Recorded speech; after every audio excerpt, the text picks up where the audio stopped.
नमस्ते एवरीवन। जब भी मैं आपके साथ कोई भी वीडियो शेयर करती हूँ, ज्यादातर वीडियोस में मैं आपको नॉर्मल इंग्लिश या एडवांस इंग्लिश के बारे में बताती हूँ। ऐसी ही इंग्लिश से जुड़ी एक बहुत ही खास बात होती है बिजनेस इंग्लिश। बिजनेस इंग्लिश की जो भाषा होती है, जो वर्ड्स होते हैं, फ्रेजेस होते हैं, वो जनरली हम नॉर्मल लाइफ में नहीं यूज करते। आज इस वीडियो में इन्हीं वर्ड्स एंड फ्रेजेस के बारे में मैं आपको बताने वाली हूँ। आज हम सीखेंगे A to Z words and phrases in business English. नमस्ते एंड वेलकम एवरीवन। मैं हूँ हर्षिता, आपके साथ your spoken English mentor on entry app, and today we are going to learn some important words and phrases related to business English. But before that, let's learn why is it important to learn business English. Business English का अपना एक purpose होता है। इसका major M होता है to make you communicate with your boss, co-workers or any other professionals all around the world. It is the language of international workplace. अगर आप बिजनेस इंग्लिश सीख लेते हैं तो आप किसी से all around the world communicate कर सकते हैं। फॉर एग्जाम्पल, अगर आप इंडिया में रहते हैं और आपका क्लाइंट यूएस में रहता है, बट स्टिल आपको बिजनेस इंग्लिश आती है, तो आप उससे इजीली कम्युनिकेट कर सकते हैं and you can negotiate any deal. और अगर आप बिजनेस इंग्लिश सीखना चाहते हैं तो आपको कुछ वर्ड्स और फ्रेजेस डेफिनेटली आने चाहिए, जिसके बारे में इस वीडियो में मैं आपको बताने वाली हूँ। तो चलिए शुरू करते हैं with our first phrase of the day. Business English से रिलेटेड हमारा पहला फ्रेज है all in a day's work, जिसका मतलब है रोजाना का काम। आप रेगुलर बेसिस पे नॉर्मली डेली जो काम करते हैं उसे आप कह सकते हैं all in a day's work. For example, dealing with emergencies is all in a day's work. Emergency से डील करना रोजाना का काम है। काफी बार जब हम ऑफिस में अपने कोलीग्स के साथ किसी प्लान पर या किसी बात पर डिस्कस कर रहे होते हैं तो हम उनसे डिसएग्री करते हैं, उनकी बात नहीं मानते। आपके साथ भी ऐसा कई बार होता होगा। और उस टाइम पर जनरली हम कौन सा वर्ड यूज करते हैं या कौन सा फ्रेज यूज करते हैं? I don't agree with you, right? Well, business English में I don't agree with you के जगह हम एक बहुत ही अच्छा फ्रेज यूज करते हैं, जो है at loggerheads. At loggerheads, जिसका मतलब होता है to strongly disagree with someone. For example, the managers were at logger's head over the plan. Managers उस प्लान पर डिसएग्री कर रहे हैं। इसी सिचुएशन में कई बार कुछ एम्प्लॉय ऐसे भी होते हैं या कुछ फ्रेंड्स आपके ऐसे भी होते हैं जो आर्ग्यूमेंट हार जाते हैं, लेकिन आर्ग्यूमेंट हारने पर वो गुस्सा नहीं होते, बल्कि वो उसे एक्सेप्ट कर लेते हैं, अपनी हार मान लेते हैं, नेगोशिएट कर लेते हैं। वेल, ऐसे टाइम पर आप बैक डाउन फ्रेज का यूज कर सकते हैं। बैक डाउन का मतलब होता है नेगोशिएट कर लेना, अपनी हार मान लेना और अपनी गलती को एक्सेप्ट कर लेना। For example, the manager back down on our demands. Manager ने हमारी डिमांड पर नेगोशिएट कर लिया, उसे मान लिया। क्या कभी टैक्स भरने से पहले आपने उसके आंकड़े का एस्टिमेट लगाया है, यानी कि उसका अनुमान लगाया है? अगर ऐसा किया है, then this phrase is really going to help you. Business English में हम यहाँ पे बॉल पार्क फिगर इस फ्रेज का यूज कर सकते हैं। अब बॉल पार्क फिगर का मतलब होता है किसी आंकड़े का अनुमान लगाना, एस्टिमेट लगाना। For example, can you tell me a ballpark figure of the tax that we have to pay this year? क्या तुम मुझे एक आंकड़े का अनुमान बता सकते हो जितना टैक्स मुझे इस साल पे करना है? So for this we have a beautiful phrase, a ballpark. Office में कई बार ऐसे भी लोग होते हैं जो बहुत अमीर होते हैं, जिनके पास बहुत पैसा होता है। वैसे लोग को आप इंग्लिश में क्या कहेंगे? वेरी रिच या फिर वेल्दी? वेल, बिजनेस इंग्लिश में वेरी रिच और वेल्दी के जगह पे हम बी लोडेड फ्रेज का यूज कर सकते हैं। बी लोडेड का मतलब होता है बहुत ही ज्यादा अमीर, धनी। For example, ask Rohit for a loan, he is loaded. तुम रोहित से लोन के लिए पूछो, वो बहुत अमीर है। तो इंस्टेड ऑफ सेइंग रिच या wealthy, we have simply put be loaded. Similar to this phrase is our next phrase, be on fighting form. इस फ्रेज को सुनते ही आपके दिमाग में क्या आइडिया आ रहा है? कोई लड़ने को तैयार है? Be on fighting form? Well, नहीं। बिजनेस इंग्लिश में इसका मतलब होता है इकोनॉमिकली अच्छे शेप में होना, इकोनॉमिकली अच्छे फॉर्म में होना। For example, the new company was in a fighting form. जो नई कंपनी थी वो इकोनॉमिकली काफी अच्छे फॉर्म में थी। तो instead of saying in a good form, we can say be in a fighting form, be on to a winner. इस फ्रेज का मतलब है do something that will probably be successful. कुछ ऐसा करो जो सक्सेसफुल हो ही। For example, you are going on to a winner with this website. तुम इस वेबसाइट में सक्सेसफुल होगे। So the speaker already knows कि इस वेबसाइट में ये लड़का तो सक्सेसफुल होगा ही। Be on to a winner. इसी क्रिटिसिज्म से रिलेटेड है हमारा अगला फ्रेज, जो है कम अंडर फायर, जिसका मतलब है टू अटैक और criticise someone. For example, the manager came under fire after his average performance. Manager ने उसे क्रिटिसाइज किया उसकी एवरेज परफॉर्मेंस के बाद। प्रोजेक्ट करते करते कई बार हमसे बहुत सारी गलतियां हो जाती हैं और इन्हीं गलतियों के लिए हमें क्रिटिसाइज भी किया जाता है। कई बार किसी प्रोजेक्ट पर काम करने के बाद हमें ये रियलाइज होता है कि ये मेहनत तो रंग लाएगी, इस मेहनत का फल तो हमें मिलेगा। वेल, इसके लिए बिजनेस इंग्लिश में एक फ्रेज है जो है बेयर फ्रूट, जिसका मतलब फल तोड़ना नहीं होता। इट मीन्स कि आपने जो एक्सपेक्ट किया है उसका रिजल्ट आपको मिलेगा। For example, I am pretty sure that our efforts will bear fruit. मैं बहुत श्योर हूँ कि हमारी मेहनत रंग लाएगी, हमारी मेहनत का फल हमें जरूर मिलेगा। कई बार बिजनेस मीटिंग्स पब्लिकली नहीं होती, सीक्रेटली होती। ऐसे टाइम पर हम जनरली क्या कहते हैं? The meeting was not done in public, it was done secretly. Well, इतना लंबा बोलने से अच्छा है हम इसे एक फ्रेज से डिनोट करें, और वो फ्रेज है behind the closed doors, बंद दरवाजे के पीछे, यानी कि not in public, secretly. The deal was done behind the closed doors. जो डील हुई थी वो सीक्रेटली हुई थी, पब्लिकली नहीं हुई थी।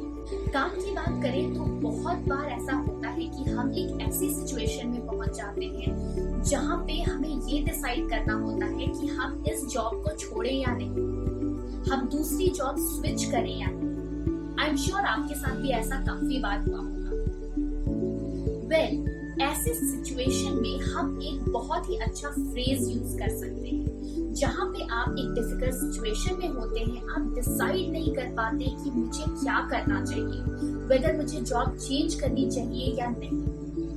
और इसी चीज को अगर आप अपने कोलीग को बताते हैं तो आप उसे कैसे बता सकते हैं, किस फ्रेज के साथ बता सकते हैं?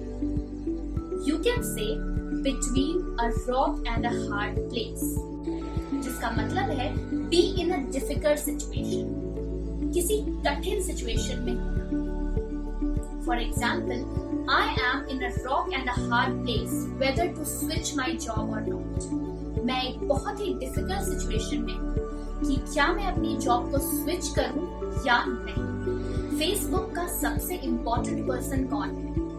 आई एम श्योर आपको पता होगा, वो है मार्क ज़करबर्ग। अगर हमें किसी को कहना है कि ये इस इंडस्ट्री का बहुत ही इम्पोर्टेंट पर्सन है, बहुत ही ज्यादा एमिनेंट पर्सन है, बिजनेस इंग्लिश में हम कौन सा फ्रेज यूज कर सकते हैं? बिकॉज ये एक बहुत ही जनरल बात है और नॉर्मल इंग्लिश में भी हम इसका यूज कर सकते हैं। यहाँ पर हम इस फ्रेज का यूज कर सकते हैं बिग चीज। He is a big cheese in video gaming industry.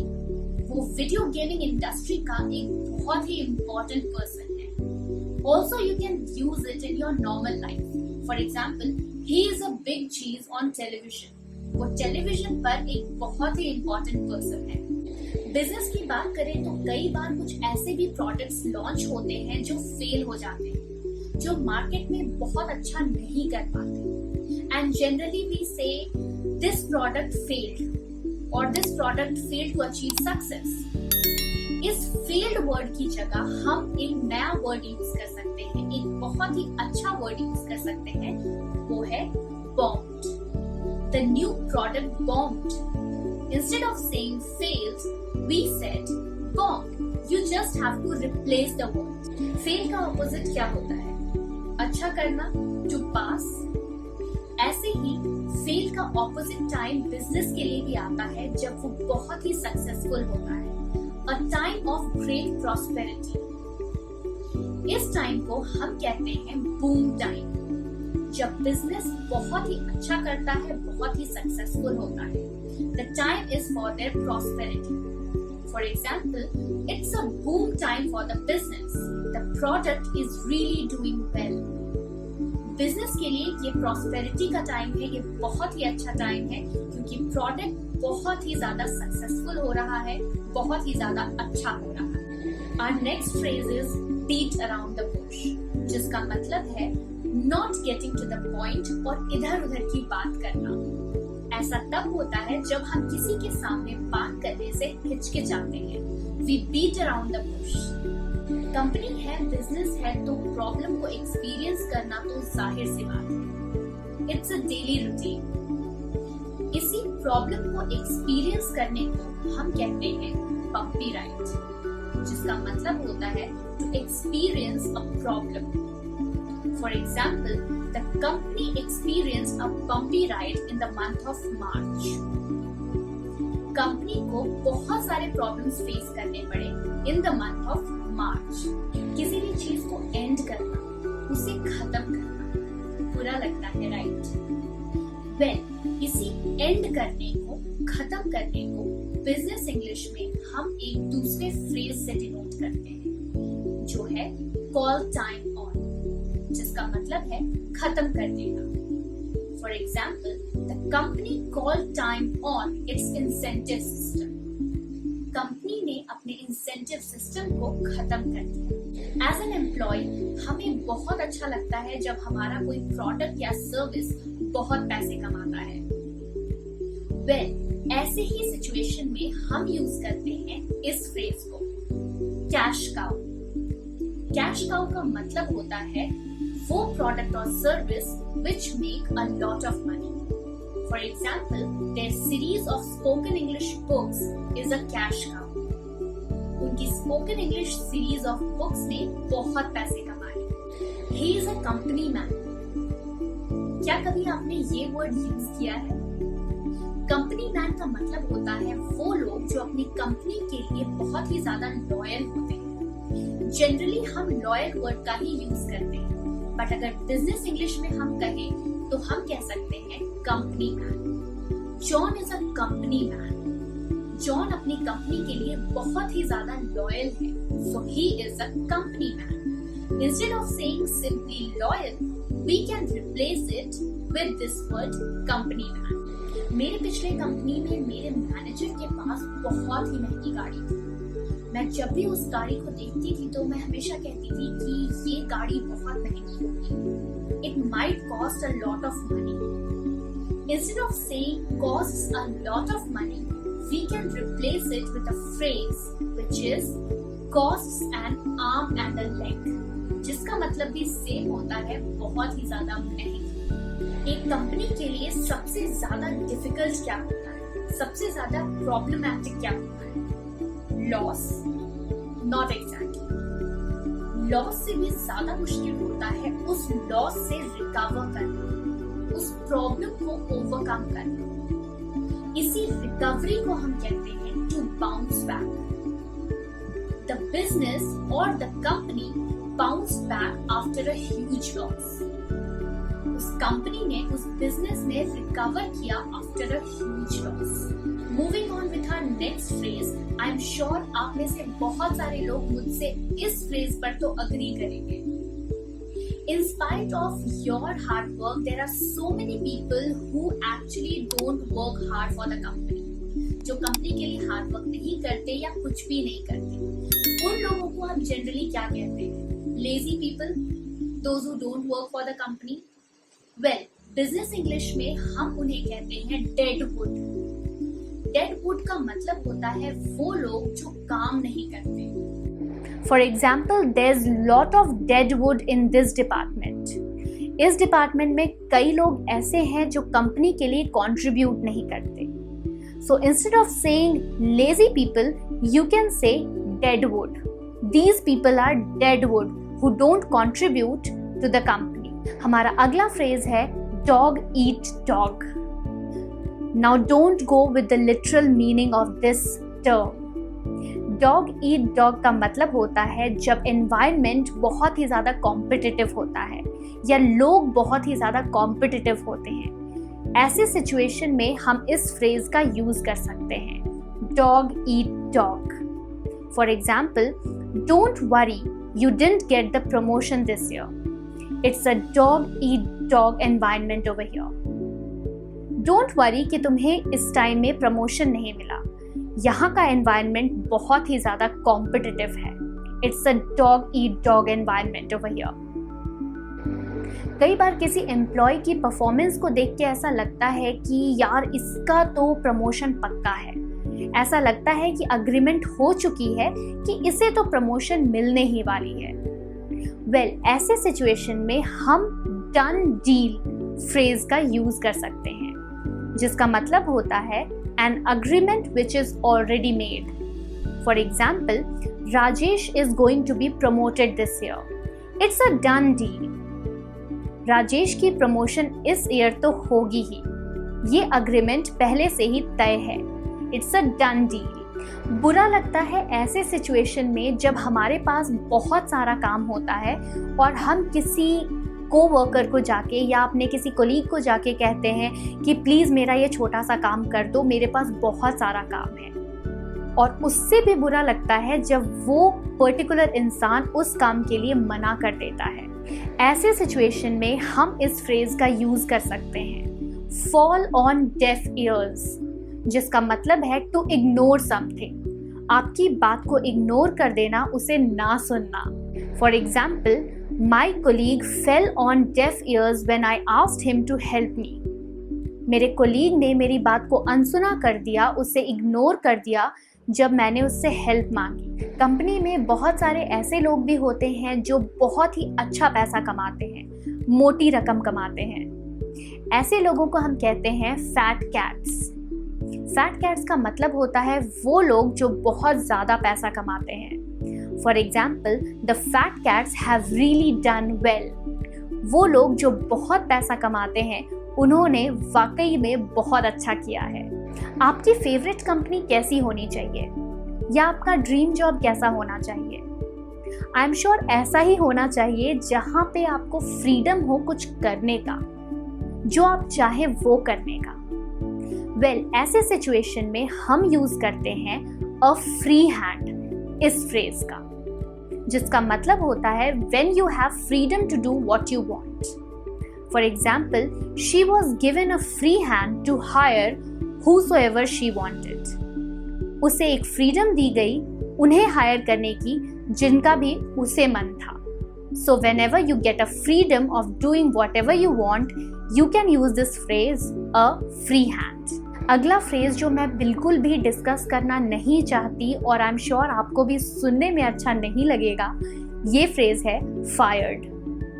Fired का मतलब होता है किसी कंपनी से निकाल दिया जाना। For example, he was fired from his job with in 2 months. उसे 2 महीनों में ही उसके जॉब से निकाल दिया गया। फायर्ड से ही रिलेटेड एक बहुत ही एडवांस्ड और मॉडिफाइड बिजनेस इंग्लिश फ्रेज है get the sack. Get the sack का भी मतलब सेम होता है, जॉब से निकाल दिया जाना। He got the sack after 3 written warnings. उसे जॉब से निकाल दिया गया after 3 written warnings. So instead of saying fired, you can also use this phrase get the sack. हमारा अगला फ्रेज है gain ground. Gain ground का मतलब होता है प्रोग्रेस करना। For example, we started gaining ground after the month of June. हम पहले प्रोग्रेस नहीं कर रहे थे, लेकिन after June we started gaining ground, हमने प्रोग्रेस करना शुरू कर दिया। अगला फ्रेज है हाथ गरम करना, यानी कि किसी को ब्राइब देना, रिश्वत देना। इसे हम इंग्लिश में कहते हैं ग्रीज समबडीज पाम, किसी के हाथ गरम करना। For example, I am sure he got the deal after greasing the palm of the managers. उसे डील तभी मिली जब उसने मैनेजर्स के हाथ गरम किए, यानी कि उन्हें ब्राइब दिया। इस हफ्ते मेरे पास बहुत सारे काम हैं। I have to do webinars, assignments, tasks, videos, all lot of things. Well, अगर इस सेंटेंस को मैं बिजनेस इंग्लिश के फ्रेज में कहूँ तो I won't say कि I have a lot of things to do. I would simply say I have a lot on my plate. मेरे प्लेट में बहुत कुछ है, यानी कि I have a lot of things to do. So instead of simply saying I have a lot of work to do, you can say I have a lot on my plate.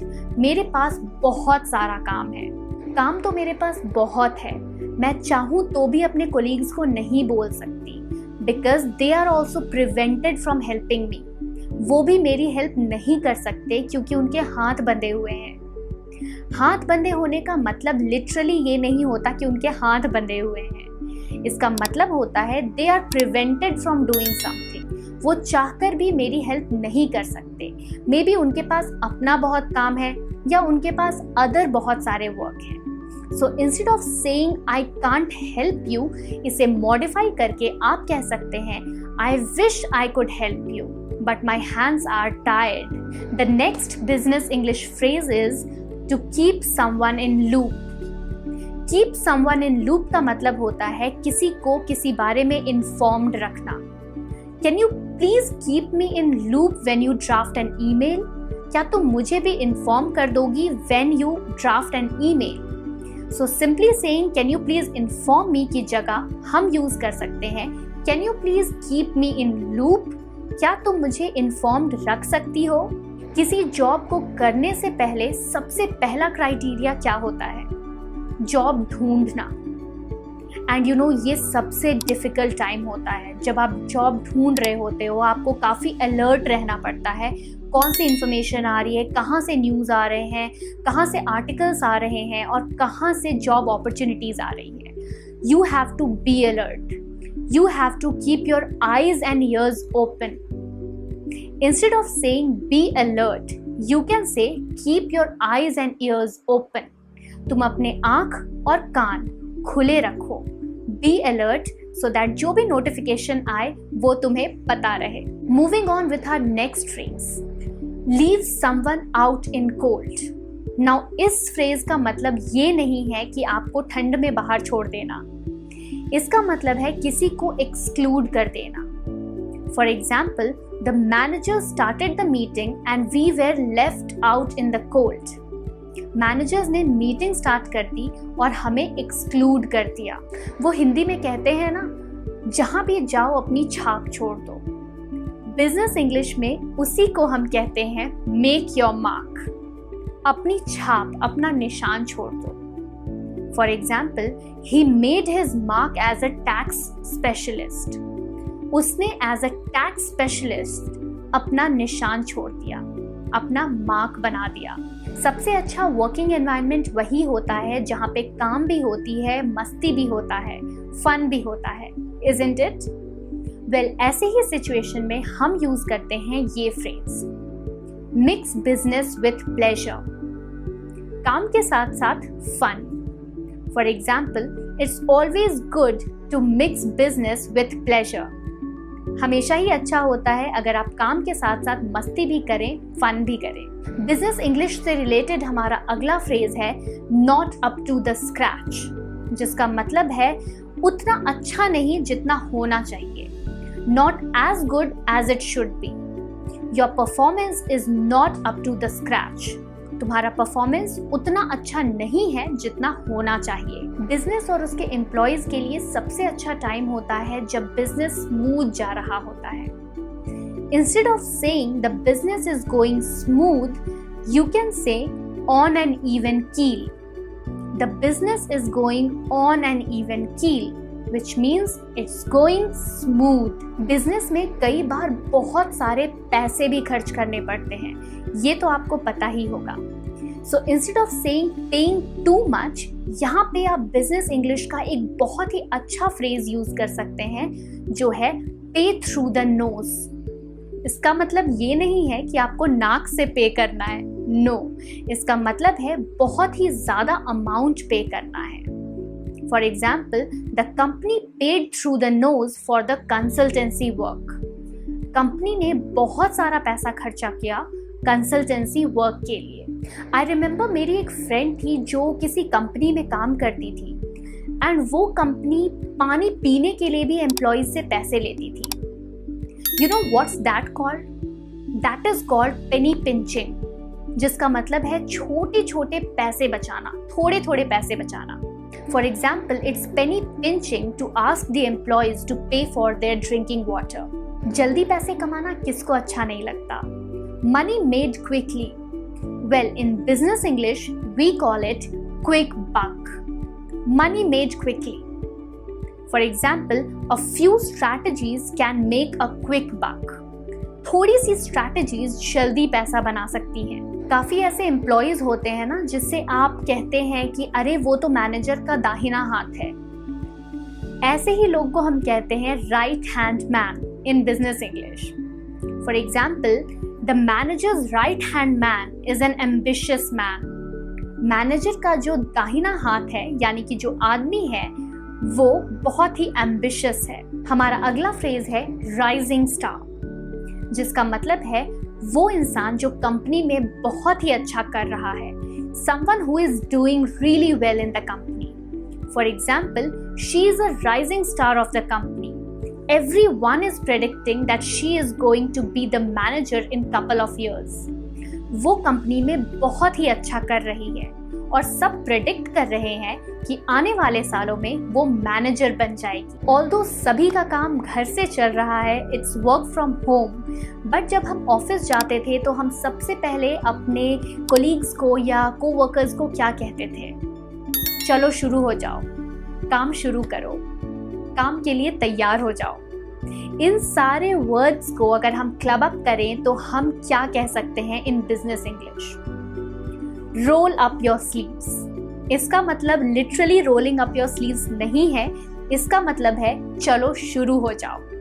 Roll up your sleeves and get ready for work. तैयार हो जाओ अपने काम के लिए। Company में कुछ लोग ऐसे भी होते हैं जो दिन भर हाथ पर हाथ धरे बैठे रहते हैं। ऐसे लोगों को हम कहते हैं सिट ऑन योर हैंड्स। हाथ पर हाथ रखकर बैठे रहना। For example, stop sitting on your hands and do something fruitful। Stop sitting on your hands। हाथ पर हाथ रखकर बैठना बंद करो और कुछ फ्रूटफुल करो, कुछ अच्छा करो। मार्केट में कई बार बहुत सारी एजेंसीज कॉमन होती हैं, बहुत ही कॉमन होती हैं। इसी कॉमन चीज को हम कहते हैं 10 a penny।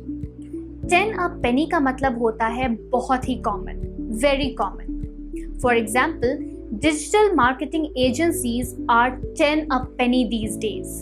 Digital marketing agencies जो हैं वो बहुत ही कॉमन है आजकल। हमारा अगला फ्रेज है up for grabs, जिसका मतलब है available for sale। For example, Facebook shares are up for grabs now। Facebook shares अब सेल के लिए अवेलेबल हैं। आजकल हम कई सारे ऐसे यंगस्टर्स को देखते हैं जो टेक्नोलॉजी में बहुत ही ज़्यादा स्किल्ड होते हैं।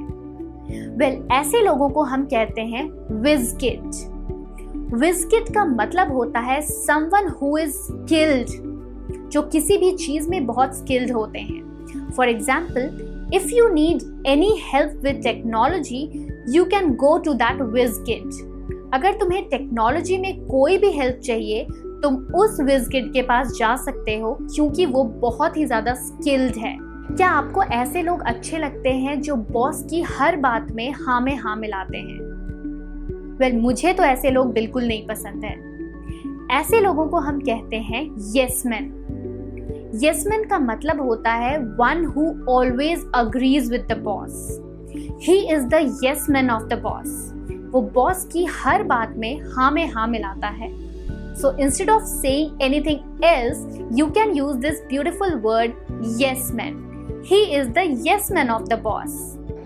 Our last business English phrase with the letter Z is zero hour contract, जिसका मतलब होता है when the employer doesn't guarantee with the number of hours or income with the employee. जब employer आपको टाइम के लिए और इनकम के लिए गारंटी नहीं देता। For example, the company didn't agree with the zero hour contract. Company ने 0 आवर कॉन्ट्रैक्ट के लिए अग्री नहीं किया। तो ये थे कुछ business English phrases from A to Z. I am sure you liked it, and if you liked it, don't forget to use it, because remember, practice makes a man perfect. I'll see you in the next video. Till then, stay tuned to Entry app.